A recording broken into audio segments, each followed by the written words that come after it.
आपका फिर से सबका धन्यवाद कि आप समय निकाल कर आए हैं। जितने भी आपने सवाल किए हैं वैलिड सवाल है।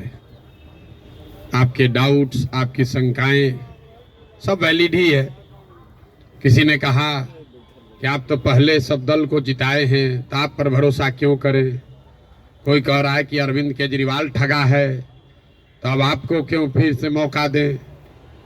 डॉक्टर साहब ने तो पूरा 77 से पूरा हिस्ट्री ही पढ़ के बताया।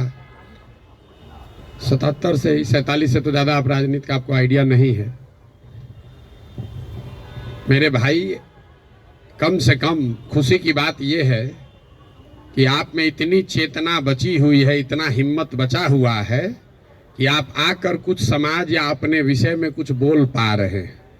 जनसुराज की सबसे बड़ी ताकत, सफलता यही है कि इतने अपने आप को प्रबुद्ध कहने वाले लोग एक क्वासाई पॉलिटिकल प्लेटफॉर्म पर आकर बैठे हुए हैं। न तो नेता और को तो देख के आप पहले डर के मारे भागते हैं कि चंदा उंदा लेगा, क्या करेगा क्या नहीं करेगा। आप यहाँ आए हुए हैं और इस घबराहट में नहीं है कि आपसे कोई कुछ ले लेगा, और आपकी हिम्मत हो रही है कि आप खड़ा होकर सवाल पूछ रहे हैं। ये जनसुराज की पहली ताकत और सफलता है। आप जितने यहाँ डॉक्टर सज्जन बैठे हुए हैं जिन्होंने पूछा कि स्वास्थ्य व्यवस्था को आप कैसे सुधारिएगा, आप लोगों में कई लोगों को अपने अपने स्वास्थ्य मंत्रियों से भी मिलने का अवसर मिला होगा। उनसे कभी नहीं पूछे होंगे, क्योंकि बिहार सरकार में स्वास्थ्य विभाग का एक ही कार्यक्रम है, पता करो कौन डॉक्टर का सबसे ज़्यादा प्रैक्टिस चलता है, उसका ट्रांसफ़र करो और उससे बदले में पैसा का उपाय करो। लेकिन आप में से किसी भी डॉक्टर ने आज तक ये हिम्मत नहीं की होगी कि जाकर पूछे स्वास्थ्य मंत्री से, जिसको आप वोट दबाते रहे हैं, कि भैया ये आप स्वास्थ्य सुधारने के लिए क्या करेंगे। पीछे सज्जन ने हमसे माल न्यूट्रिशन की भी बात पूछी है, अलग अलग आपने सवाल किया है, तो आप उन सवालों पर आएंगे, एक एक सवाल का जवाब भी देंगे। आपकी हमारी दुर्दशा इसलिए है कि बहुत साल पहले, सैकड़ों साल पहले, जो ग्रीस के बड़े दार्शनिक प्लेटो ने कहा कि if you do not participate in democracy, be ready to be ruled by your inferiors. अगर समाज में, राजनीति में आप भागीदार नहीं बनोगे तो इस बात के लिए तैयार रहो कि कोई मूर्ख आदमी राजा बनकर आप पर शासन करेगा। तो बिहार की जो दुर्दशा है वो इसीलिए है कि आप चाहे डॉक्टर हैं या व्यवसायी, अपने आप को सो कॉल्ड प्रबुद्ध कहने वाले लोगों ने राजनीति और राजनीति करने वाले व्यवस्था से अपने आप को अलग कर लिया है। और आप सोच रहे हैं कि जो आदमी शराब का व्यापार करता है, जो बालू माफिया है, वो आकर बढ़िया स्वास्थ्य व्यवस्था काहे नहीं बना रहा है। ये कोई रॉकेट साइंस नहीं है मेरे भाई। आप बालू माफिया को स्वास्थ्य मंत्री बनाओगे तो उससे स्वास्थ्य व्यवस्था नहीं सुधरेगा। तो अगर आप गलत आदमी का चुनाव करेंगे तो गलत ही होगा।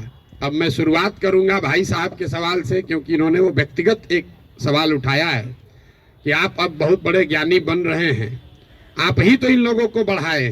ठीक तो बात है मेरे भाई, हमको आप बहुत ज़्यादा क्रेडिट दे रहे हैं। कोई किसी को बना नहीं सकता है। हाँ, ये जरूर बात है कि पिछले 10 बरस में इनमें से कई नेताओं को, दलों को बढ़ाने में हमने कंधा लगाया है। नीतीश कुमार को हमने नहीं बनाया है, लेकिन नीतीश कुमार का जब दुर्दिन हुआ था तो उनको जिताने में मदद की थी, तो वो उसका उतना दोष हमारा है। लेकिन आप यहाँ आज क्यों आए? आप प्रशांत किशोर को सुनने नहीं आए, आप किसी साधारण डॉक्टर के लड़के को सुनने नहीं आए हैं। आप यहाँ इसलिए भी नहीं आए हैं कि हम 2 बरस से पैदल चल रहे हैं। हम 20 बरस पैदल चलेंगे तो एक डॉक्टर अपना 1 मिनट समय नहीं छोड़ेगा। आप इसलिए आए हैं कि 10 बरस हमने वो काम किया है, समाज में लोगों को पता है कि ये आदमी अच्छा है, खराब है, इस आदमी को राजनीति का समझ है। अगर पैदल चल रहा है तो कुछ न कुछ सोचिए कि चल रहा होगा। ये अपने आप को बड़ा मत बनाइए, अपने आप को पेडेस्टल पर मत बैठाइए। हम जब पैदल चलते हैं, लोग दुकान में, दलान में बैठ के हंसता है, क्या ही चलने से कुछ होगा बिहार में। फिर भी हमारे पास आता है, इसलिए आता है कि उसको डर है कि ये प्रशांत किशोर चल रहा है। और वो डर इसलिए है कि 10 बरस हमने वो काम किया है जो आप कह रहे हैं। मैं इसका रेफरेंस क्यों दे रहा हूं? क्योंकि मैं किसी मुख्यमंत्री का लड़का नहीं हूं, मैं किसी प्रधानमंत्री का लड़का नहीं हूं, मैं एक साधारण डॉक्टर का लड़का हूं और मेरा काम ही मेरा पहचान है। वो काम किए हैं तब आज हमको सुनने आए हैं। हम आपको ज्ञान देंगे कि कैसे चुनाव होगा, आप सुनिएगा। अगर हमने 10 बरस वो काम नहीं किया होता आप वो बात नहीं सुनते। लेकिन लालू यादव का लड़का, राजीव गांधी का लड़का अगर आकर आपको ज्ञान दे तो चाहे जीवन में एक भी चुनाव न जीता हो, आप उसकी बात को खूब गौर से सुनिएगा, क्योंकि वो बड़े बाप का लड़का है। तो ये आप बात समझिए कि हमने उनको बनाया नहीं है, और अगर बनाया है तो उसको सुधारने का भी जिम्मा हम ही लेकर चल रहे हैं। आप कुछ नहीं कर रहे हैं। आप पहले भी कमेंट्री कर रहे थे, अभी भी कमेंट्री कर रहे हैं। किसी ने कहा आप पर भरोसा कैसे करें? आप पढ़े लिखे व्यक्ति हैं, अपने आप को प्रबुद्ध बताते हैं। आपसे ज्यादा तो गांव वाले जानते हैं जनसुराज के बारे में। 2 बरस से हम गांव गांव में घूमकर हमारे वोकल कॉर्ड में गांठ पड़ गया। ये बताते बताते कभी जीवन में हमने किसी से वोट नहीं मांगा। हम लोगों को यही बता रहे हैं कि हम पर भरोसा मत करो, किसी दल पर भरोसा मत करो, अपने बच्चों के लिए जगो, वोट अपने बच्चों के लिए दो। गांव वाले को बता रहे हैं, उसको समझ में आ रहा है, लेकिन यहाँ के आदमी को समझ में नहीं आएगा। और आप उससे बेहतर नहीं हैं। ये पढ़े लिखे लोगों को भ्रम है कि हम लोग बड़ा अच्छा है। बिहार का दुर्दशा इसलिए है कि यहाँ का लोग पढ़ा लिखा नहीं है। तो 2-3 ये जो राजनीति का भ्रम है वो आपको दूर कर देते हैं। बहुत लोगों को लगता है कि जो पढ़ा लिखा नहीं है इसलिए बिहार का दुर्दशा है। इस भ्रम को बिल्कुल दिमाग से हटा दीजिए। जितनी गलती पढ़े लिखे लोग कर रहे हैं उससे कम गलती अनपढ़ लोग कर रहे हैं। जितनी अगर जाति की बात ले लीजिए, हिंदू मुसलमान की बात ले लीजिए, भ्रष्टाचार की बात ले लीजिए, तो पटना में जितने लोगों को आप जिता रहे हैं, पीछे के लोग तो फिर भी उलट पलट रहे हैं। पटना का विधायक पिछले 20-20 बरस से चुनाव नहीं हारे हैं लोग। और पटना की क्या दुर्दशा है आप लोगों को पता है। तो पढ़ा लिखा वोटर कहीं इस बात का प्रमाण नहीं है। जब देश आजाद हुआ तो इस देश में कुल 18% लोग साक्षर थे, 82% लोग निरक्षर थे। 82% इलिटरेट समाज ने गांधी को अपना नेता बनाया, अंबेडकर को, नेहरू को, पटेल को, बोस को चुना। आज पेपर पे बिहार में 77% लोग पढ़े लिखे हैं, और आपने पिछले 30 बरस में किसको नेता बनाया है ये आपको हमको बेहतर पता है। इस बात का प्रमाण नहीं है कि पढ़ाई लिखाई से आप अच्छा वोटर बन जाएंगे। मनमोहन सिंह जी देश में जीवन में सिर्फ एक ही बार चुनाव लड़े, दक्षिण दिल्ली से चुनाव लड़े, और बीजेपी के एक साधारण कार्यकर्ता से चुनाव हार गए। बीजेपी के एक साधारण कार्यकर्ता ने मनमोहन सिंह जैसे बड़े इकोनॉमिस्ट को चुनाव हरा दिया। और वो चुनाव झंझारपुर से नहीं लड़े, वो चुनाव मधुबनी से नहीं लड़े, बिहार से नहीं लड़े कि जाति पर सब वोट पड़ता है। दक्षिण दिल्ली के उस लोकसभा से लड़े जहां पर सबसे ज्यादा पढ़े लिखे, सबसे ज्यादा high capita per capita income वाले लोग वोटर हैं। उन्होंने मनमोहन सिंह जैसे बड़े इकोनॉमिस्ट को छोड़कर एक साधारण कार्यकर्ता को चुना। इसका कोई प्रमाण नहीं है। हम लोग घर में कहते हैं कि हमारी दादी पढ़ी लिखी नहीं थी लेकिन बड़ा समझदार थी। लड़का पढ़ लिख गया है लेकिन बड़ा लंपट है। आप पढ़े लिखे होकर भी बहुत बड़े बेवकूफ हो सकते हैं, और नहीं पढ़ा लिखा व्यक्ति भी बहुत समझदार हो सकता है। इसका मतलब ये नहीं है कि पढ़ाई की महत्ता नहीं है। पढ़ाई सिर्फ आपको इतना ही करता है कि आप इंफॉर्मेशन को प्रोसेस करने की आपकी क्षमता बढ़ जाती है, उसको आर्टिकुलेट करके प्रेजेंट करने की आपकी क्षमता बढ़ जाती है। आपकी प्रोसेस, आप उससे बहुत वाइज हो जाएंगे, ऐसी बात नहीं है। दूसरा जो भ्रम आपने बताया, बिहार में तो सब वोट जाते पर पड़ता है, भाई साहब ने बताया, आपने उसका काउंटर भी किया। लेकिन ये सबसे ज्यादा पूछे जाने वाला सवाल है। पिछले 2 बरस से हर आदमी, हर सभा, हर मीटिंग में ये कोई ना कोई जरूर पूछता है, भैया सब तो ठीक है, जाति से कैसे निपटिएगा। तो पहली बात तो ये समझिए कि जाति जो है वो सिर्फ बिहार की सच्चाई नहीं है, जाति पूरे भारत की सच्चाई है, यहाँ के समाज की सच्चाई है। जाति की महत्ता जितनी बिहार में है, इतनी ही आंध्र प्रदेश में है, इतना ही कर्नाटक में है, इतना ही गुजरात में है, इतना ही यूपी में है। आप में से कोई भी ऐसा आदमी नहीं है यहाँ जो उन राज्यों में जाकर राजनीति किया है या वहां चुनाव लड़ाया है। आप हमको बताइए, वोकालिगा और लिंगायत अगर कर्नाटक में नहीं है तो क्या बिहार में है? पटेल और क्षत्रिय अगर गुजरात में नहीं है तो क्या बिहार में है? कहाँ जाति नहीं है?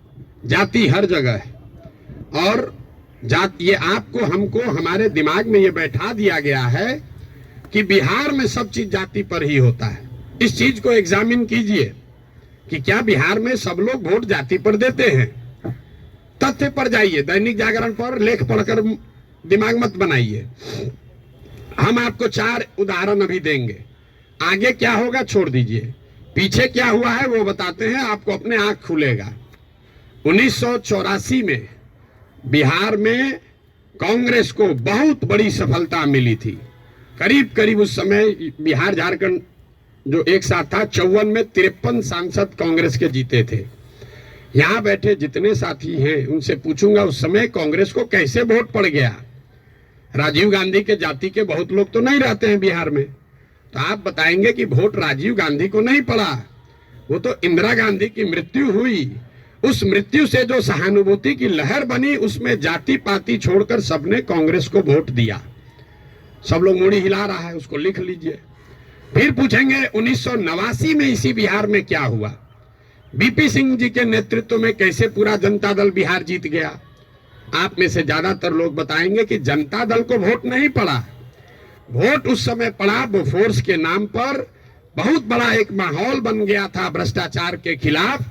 लोगों ने कहा राजा नहीं फकीर है, देश का तकदीर है। सब ने जाकर बीपी सिंह को वोट दिया। इसको भी नोट कर लीजिए। फिर आपसे पूछेंगे 2014 में क्या हुआ?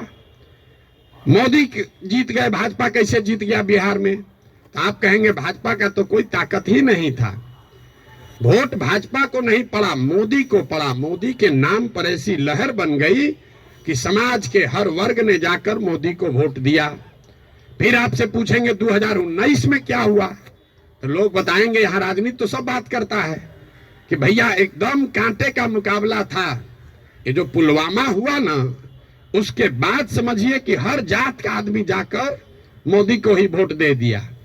इन चारों चुनावों को आप कागज में लिख लीजिए। 84 एक घटना है, किसी बड़े नेता की मृत्यु और उससे उपजी हुई सहानुभूति की लहर। 89 एक विषय है, भ्रष्टाचार, बोफोर्स और उससे बनी हुई लहर। 2014 में एक व्यक्ति है मोदी, जिसके प्रभाव की लहर। और 2019 पुलवामा राष्ट्रवाद की लहर। ये आपको क्या बताता है? अगर कोई व्यक्ति, अगर कोई विषय, अगर कोई घटना, अगर कोई विचारधारा समाज के इमेजिनेशन को कैप्चर कर ले तो समाज में ये ताकत है कि वो जातियों से ऊपर उठकर वोट करता रहा है। आगे करेगा कि नहीं छोड़ दीजिए, करता रहा है। फिर भी आपको लग रहा है कि ना भैया यहाँ तो जातीय पर होता है, आप क्या एग्जाम्पल दे रहे हैं? तो हम आपको बता रहे हैं आपको क्यों लगता है। हमने कई चुनावों का उदाहरण आपको नहीं दिया, 4 ही का दिए। उन चुनाव में क्या हुआ? जब लड़ने वाला व्यक्ति या चुनाव, उसमें कोई ऐसी बड़ी घटना ना हो, कोई नया विकल्प ना हो, कोई चेहरा ना हो, कोई विषय ना हो, दोनों लड़ने वाले एक ही जैसे दिख रहे हैं, तो समाज भी कहता है भैया दोनों तो एक जैसा है, चलो अपने जाते को दे देते हैं। तो ज्यादातर समय जो चुनाव हुआ है पिछले 30-40 वर्षों में, वो कोई डिफरेंशिएटर नहीं रहा है। तो जिसको मीडिया कहता है लहर वाला चुनाव नहीं है। अब आप कहिएगा तो लोकसभा का चुनाव का एग्जाम्पल दिए हैं, विधानसभा में ऐसा नहीं होगा। विधानसभा का एग्जाम्पल देख लीजिए। 2010 में नीतीश कुमार और भाजपा इसी बिहार में 206 विधानसभा जीतकर सरकार बनाए। उस समय नीतीश और भाजपा के गठबंधन में मोदी जी नहीं थे, मोदी जी का नाम इतना बड़ा नहीं था, अमित शाह नहीं थे, भाजपा की इतनी ताकत नहीं थी। उनके सामने उनका मुकाबला था लालू जी के गठबंधन से, जिसमें लालू जी थे, कांग्रेस थी और रामविलास पासवान जी थे।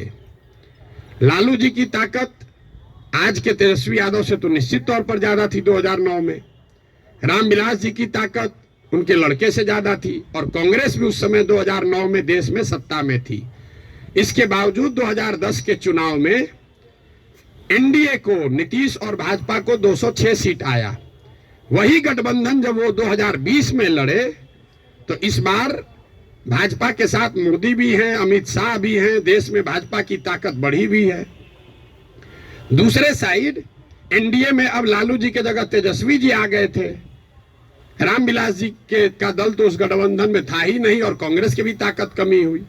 लेकिन एनडीए गठबंधन को 125 सीट भी मिलने में दम निकल गया। क्यों? क्या एनडीए को वोट देने वाले सारे जाति के लोग बिहार छोड़कर चले गए? नहीं, ऐसा इसलिए हुआ कि 2005 से लेकर 2009 की जो पहली सरकार नीतीश की चली थी, समाज का हर वर्ग ये समझता था कि नहीं, इसमें कुछ न कुछ काम हुआ है। तो जातीय समीकरण भी था और काम भी था, तो 206 सीट आया। लेकिन उसी बिहार में जब नीतीश का काम खराब हुआ तो उसी एनडीए गठबंधन को 125 सीट आया। आपको लोकसभा का उदाहरण दिया, विधानसभा का उदाहरण दिया, अब आपको मुखिया का उदाहरण दे देते।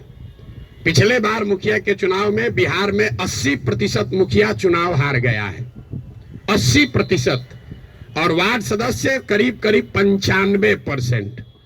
सब लोग अपने जाति से जीत कर आए थे। कैसे हार गए चुनाव? ये भ्रम मत पालिए कि जाति से ही सब होता है। अगर सिर्फ जाति से, फिर कहेगा भैया कैसे आप हो सकता है?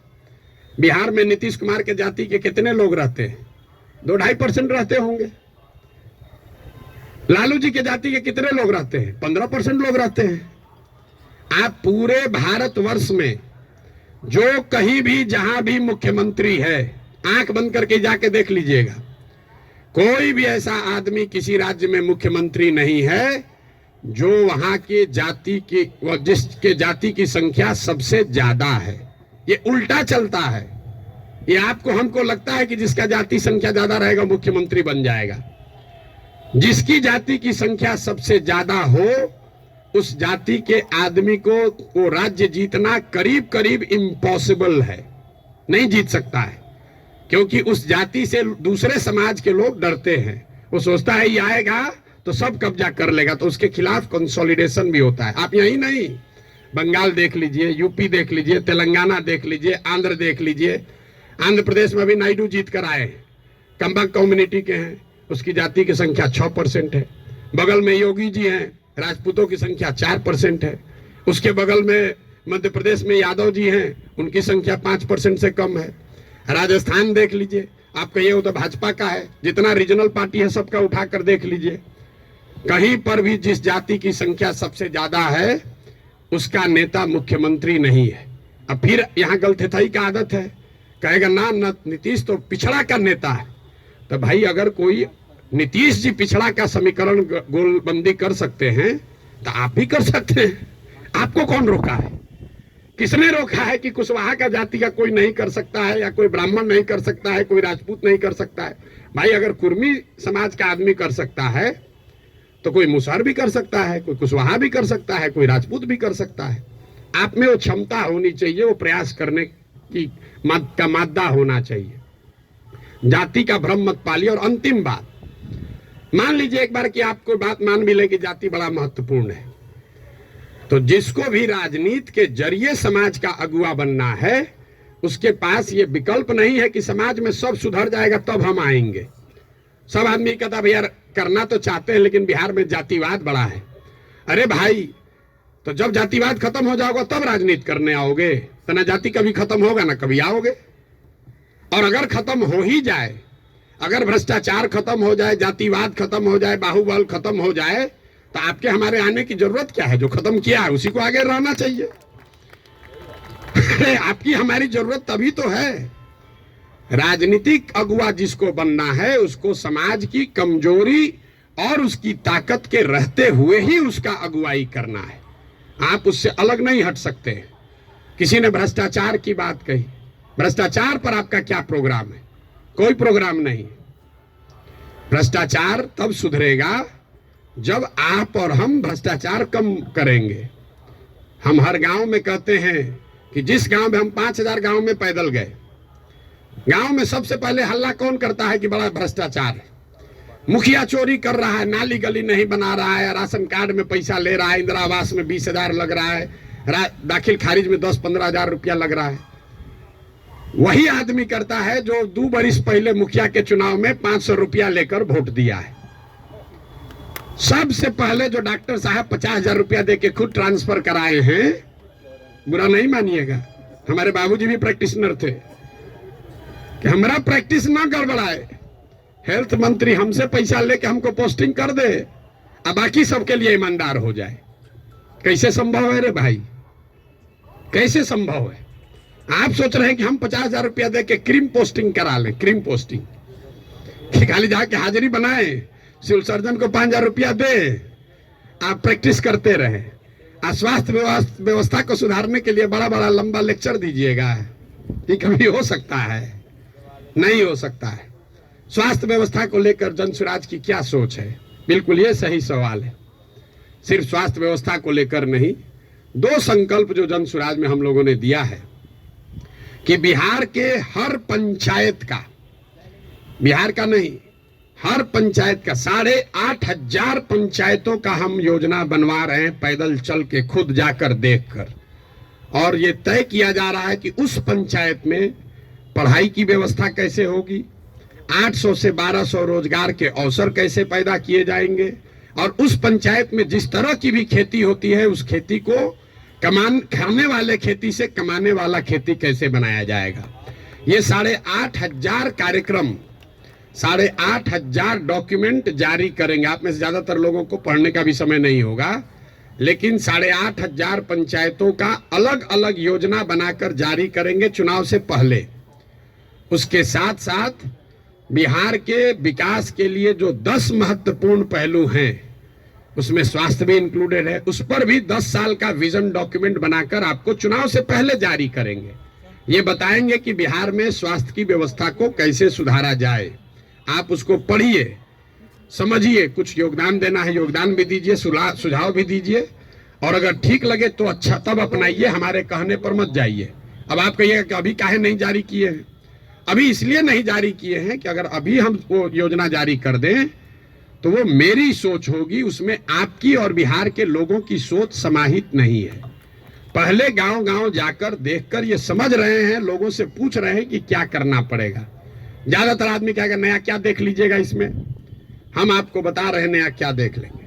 हम भी बिहार के सरकारी स्कूल में पढ़े हैं, हमने अपने बाबूजी के क्लिनिक में देखा है 100 रुपया के मोनोसेफ नहीं खरीद पाने के वजह से इनके फ्लाइटिस के पेशेंट हाथ जोड़ के कहते हैं भैया मर जाए, लेकिन अब हम कुछ नहीं कर सकते, घर में कुछ नहीं बचा है, 100 रुपया। तो हमको उसकी समझ है, लेकिन इसके बावजूद जब हम 2 बरस से चल रहे हैं पैदल, तो जो गरीबी, जो बदहाली, जो कष्ट मैंने जमीन पर देखा है, इसका मुझे कभी अंदाजा नहीं था। हम संयुक्त राष्ट्र संघ में पब्लिक हेल्थ में ही 10 बरस काम किए हैं, यहाँ राजनीति में से भी जुड़े रहे, लेकिन जितनी गरीबी बदहाली हम अपनी आंखों से देख रहे हैं, ये आंकड़ों से दिखने वाली गरीबी से कहीं ज्यादा है। आपने कुपोषण की बात कही, यहाँ सब डॉक्टर बैठे हुए हैं, आप में से ज्यादातर आदमी ऐसे होंगे जो शायद ही कोई 10 से ज्यादा हीमोग्लोबिन वाली महिला आपको देखते होंगे। यहाँ हम लोग जो एक स्टडी करा रहे हैं, देखते हैं, आप देखिएगा कल से ध्यान से, गांव में कहीं जाइए, 55-60 साल से ज्यादा उम्र की कोई महिला आपको सीधी खड़ी नहीं दिखेगी, सब बेंड हो गई है ऊपर से। तो न्यूट्रिशन, आप न्यूट्रिशन समझते अगर हैं, आप लोग तो डॉक्टर हैं, तो आपको पता है कि लंबे समय तक हीमोग्लोबिन के कमी की वजह से और ग्रोइंग एज में कैल्शियम नहीं मिलने की वजह से बोन का स्ट्रक्चर इतना कमजोर है कि समय से पहले वो बेंड होने लगता है। ये जब आप गांव में चलिएगा तो देखिएगा, 5 फीट 4 इंच से ज्यादा, 5 फीट 5 इंच से ज्यादा उम्र हाइट की कोई महिला आपको दिखने वाली नहीं है। आपने ठीक कहा, न्यूट्रिशन कोई वन शॉट सॉल्यूशन नहीं है, एंड इंटरजेनरेशनल प्रॉब्लम है। जिस मोदी जी के किताब पेपर की आप बात कर रहे हैं, एक आंकड़ा आपको दे रहा हूं, आज से 300 साल पहले यूरोप में लोगों की एवरेज हाइट भारत में लोगों के एवरेज हाइट से 1.4 इंच कम होती थी। अब यूरोप में 300 साल में on an average 1.6 inch Bharat से ज्यादा हो गई है। 300 वर्ष में करीब करीब 3 इंच लंबाई का असर पड़ गया है। और दुनिया भर में जो डेवलपमेंटल इकोनॉमिक्स पढ़ते हैं उनको मालूम है कि हाइट और लाइफ टर्म अर्निंग में डायरेक्ट कोरिलेशन है। The taller you are more likely to earn higher income and wages than those who are not. इसका मतलब ये नहीं कि जिसका हाइट कम है पैसा कम कमा रहा है। तुरंत लोग गणना करने लगा कि तो बड़ा नाटा आदमी को देखें बड़ा पैसा कमा रहा है। Height is a reflection of your overall growth. अब डॉक्टर लोग को हम क्या बताएंगे, आपको समझ है हाइट दिख रही है और ब्रेन का ग्रोथ आपको नहीं दिखता है। तो जो लंबे समय तक स्टडीज हुई हैं उसमें ये क्लियर बताया गया है कि हाइट और लाइफ टर्म अर्निंग, समाज के सोसाइटी में लाइफ टर्म अर्निंग का डायरेक्ट कोरिलेशन है। तो बिहार में ये परेशानी है, एक झटके में मेरे भाई साहब वो खत्म नहीं हो सकता है। यहाँ किसी ने पर कैपिटा इनकम की बात की। बिहार में पर कैपिटा इनकम है 35,000 रुपया। देश में प्रति व्यक्ति आय है करीब करीब 1,34,000। बिहार का प्रति व्यक्ति आय है 35,000 रुपया सालाना। उसमें अगर पटना और बेगूसराय को हटा दीजिएगा तो ये प्रति व्यक्ति आय घट के हो जाएगा 22,000 रुपया। 22,000 को जरा 365 से डिवाइड कर दीजिए, देखिए कि दिन में कितना हुआ। 100 में 80 आदमी यहाँ दिन में 100 रुपया भी नहीं कमा रहा है। आप किस न्यूट्रिशन की बात करेंगे। मुझे एक लड़का मिला, उसको हम लोग कैंप में शाम में खाना खिलाते हैं, जो लड़के आते हैं, बहुत ज्यादा खा रहा था। तो उसको ऐसे बुला के पूछे बेटा ये इतना रोज खाते हो। बोला सर आज तक जीवन में ऐसा हुआ ही नहीं कि हम खाना खत्म कर लिए और तसली में अभी चावल बाकी है। आज तक ऐसा जीवन में नहीं हुआ कि हमारा पेट भर गया हो और चावल अभी तसली में बाकी है। जो जितना खाना है उसी से पेट भरना है। आप न्यूट्रिशन की क्या बात करेंगे। इन बातों की चर्चा आपने ठीक कहा जनसुराज में नहीं करते। क्या करें, उसको जो सीधी बात बता रहे हैं कि 100 रुपया नहीं कमा रहे हो ये समझे में नहीं आ रहा है, तो उसको कैल्शियम और हेमोग्लोबिन का कमी बताएंगे तो उसको बुझाएगा। हमको उसको उस भाषा में समझाना है जो उसको समझ में आए। आप बहुत बड़े ज्ञानी हैं, आप व्यवस्था को सुधारना चाहते हैं, सुधारिएगा तब ना जब व्यवस्था में आइएगा। तो व्यवस्था में आने के लिए आपको उस भाषा का, उस विषय का, उस तरीके का इस्तेमाल करना है ताकि आप व्यवस्था में चुनकर आए, तभी तो ये बनेगी बात। किसी ने कहा आम आदमी पार्टी की तुलना, आपको एक पैसे भी समझ नहीं है कि जनसुराज क्या है और आम आदमी पार्टी क्या है। आम आदमी पार्टी आंदोलन से निकली हुई एक पॉलिटिकल व्यवस्था है और जनसुराज में प्रशांत किशोर का, जनसुराज का आंदोलनों में कोई यकीन नहीं है। हम रोज ये बात कम से कम 100 दफे कह चुके हैं।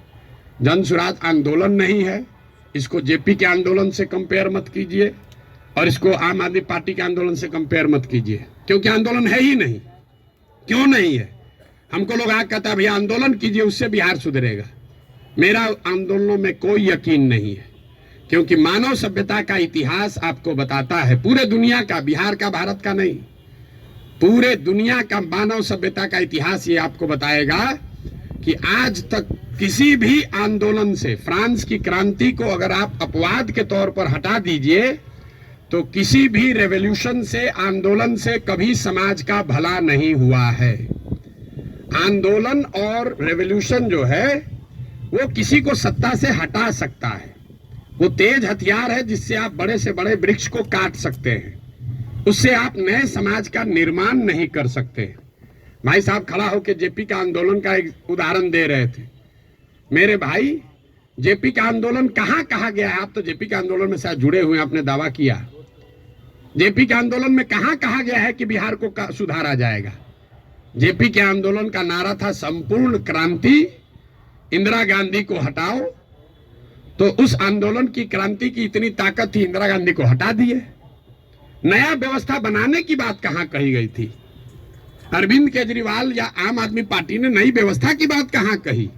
उन्होंने कहा भ्रष्टाचार हटाओ।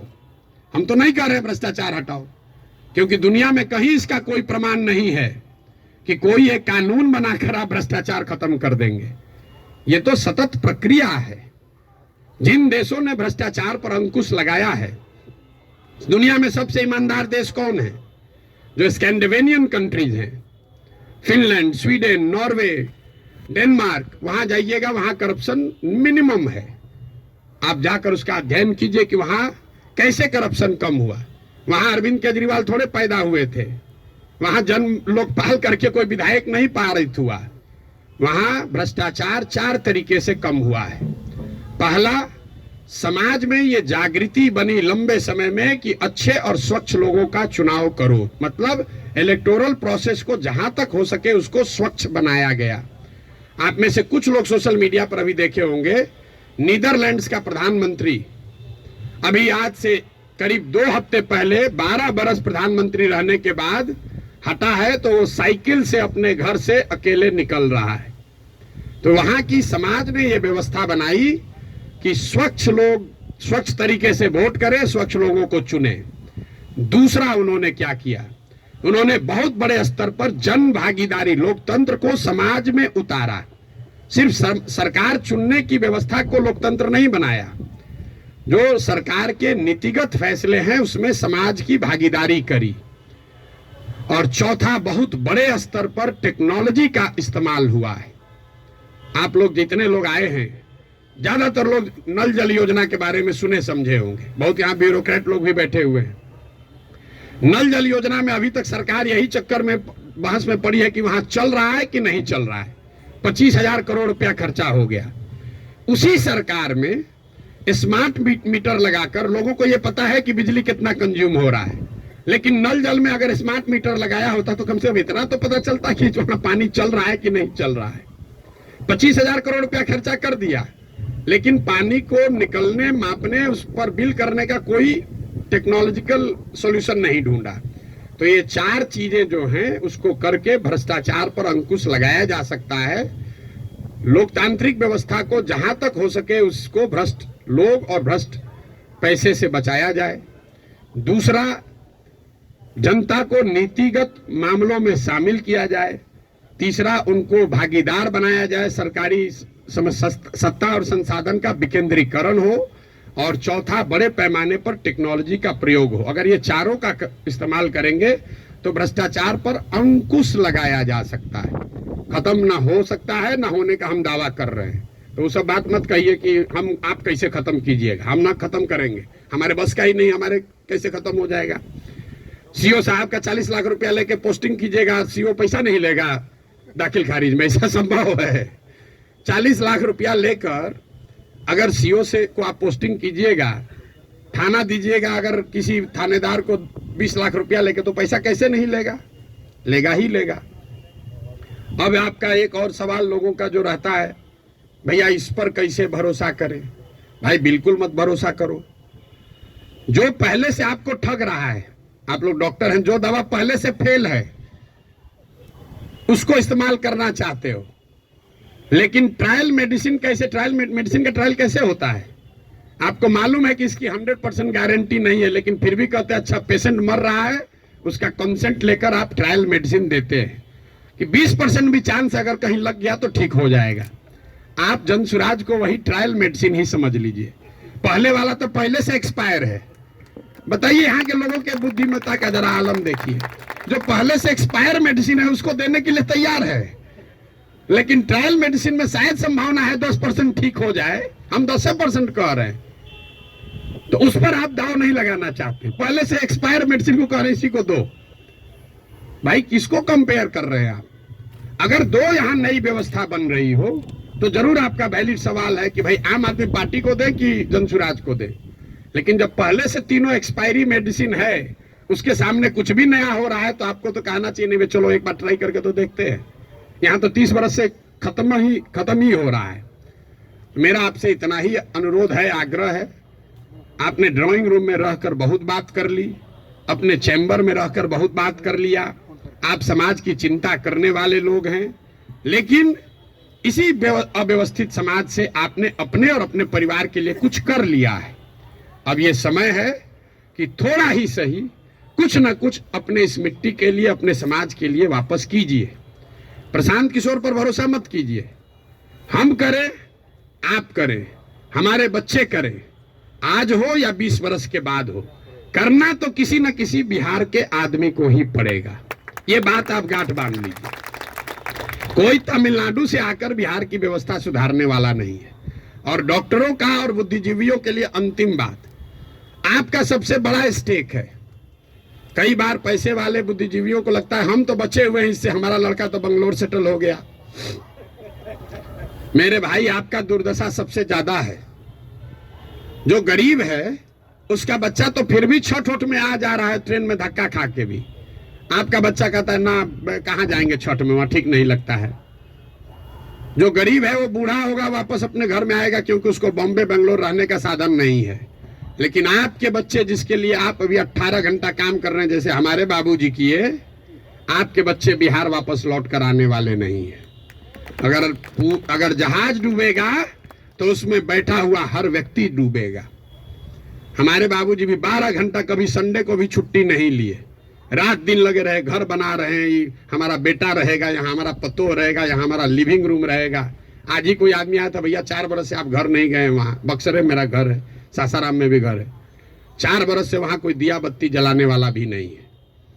और हम तो 4 बरस से छोड़े, हमारा लड़का अगले 40 बरस नहीं आएगा, चाहे हम में जितना। ये देखिए, जिसका घर है, इनके बच्चे यहाँ नहीं है। इतना बड़ा बनाए हैं पटना में, इससे बड़ी प्रॉपर्टी पटना में नहीं होगी प्राइवेट। इनके बच्चे भी यहाँ नहीं है। अगर बिहार में वो व्यवस्था होती तो इस घर को बनाने वाले लोग भी यहाँ रहते। इस घर का ये बहुत बड़ा एग्जाम्पल है। अब देखिए इसकी दशा, जब इनके बच्चे यहाँ आकर नहीं रह रहे हैं, तो आप जो अपना मेहनत कर रहे हैं बेगूसराय में, मुजफ्फरपुर में, औराई में, कटिहार में, मेरे भाई कुछ नहीं बचेगा। इसलिए आपकी हमारी जिम्मेवारी है कि समाज को बनाइए, खड़ा कीजिए। अगर वहां अच्छा स्कूल खुल गया है तो आपका बच्चा आपके साथ रह के पढ़ रहा है। अगर यहाँ अच्छी व्यवस्था हो जाएगी तो शायद आपका बच्चा आपके साथ नौकरी करते हुए बिहार में रहेगा, वरना जड़ ही खत्म हो जाएगा। हम गांव में चलते हैं, देखते हैं जितने बड़े घर पुराने बने हैं, सब करीब करीब भूत बंगला बन गया है, ढह कर खंडहर हो गया है। तो ये प्रबुद्धों को समझने सोचने का समय है। एक अवसर अगर मिला है, आपके पास जो भी क्षमता है, जिस तरीके से भी, कुछ नहीं है, आप कम से कम मन से आशीर्वाद तो दीजिए। सवाल क्या कर रहे हैं? आपको कोई कहता सवाल करने, हमको कोई दिक्कत नहीं, दिन भर आप सवाल कीजिए, हम तो दिन रात यही काम करते हैं। लेकिन सवाल करके आप किसी का भला नहीं कर रहे हैं, आप अपना ही नुकसान कर रहे हैं। अरे कुछ नहीं कीजिए, कम से कम कुछ अच्छा हो रहा है उसके समर्थन में एक आवाज तो लगाइए। वो भी नहीं कर सकते हैं, गुड विशेष आशीर्वाद तो दे सकते हैं। आपसे तो कोई पैसा मांगा नहीं, वोट तो देने आप जाइएगा नहीं, ऐसे भी वोट देने तो ऐसे भी नहीं जाइएगा। आपका वोट है कहाँ? आप अपने को जबरदस्ती बैठाए हुए हैं एवरेस्ट पर। आपको पूछ कौन रहा है? आपको पूछ कोई नहीं रहा है। तो अपने आप को रेलेवेंट बनाइए, ताकि आपके आने वाली पीढ़ी इस जमीन से जुड़ी रहे। आप जिस काम को करने के लिए अपना अभी जीवन खपा रहे हैं, आपके पास 1 मिनट नहीं है कि सांस भी लें। जो चीज बना रहे हैं उसको भोगने वाला, उसका उपयोग करने वाला कोई नहीं बिहार में बचेगा आपका अपना, अगर आप बिहार की व्यवस्था को सुधारने के लिए कुछ न कुछ न करें। और ये आपकी हमारी नैतिक और मौलिक जिम्मेवारी भी है कि अगर भगवान ने हम लोगों के लिए अच्छा कुछ कर दिया है, तो हम लोग की जिम्मेवारी है कुछ वापस हम लोग वापस इस समाज को दें। अब आपका और कोई सवाल है तो कर लीजिए। बहुत बहुत धन्यवाद।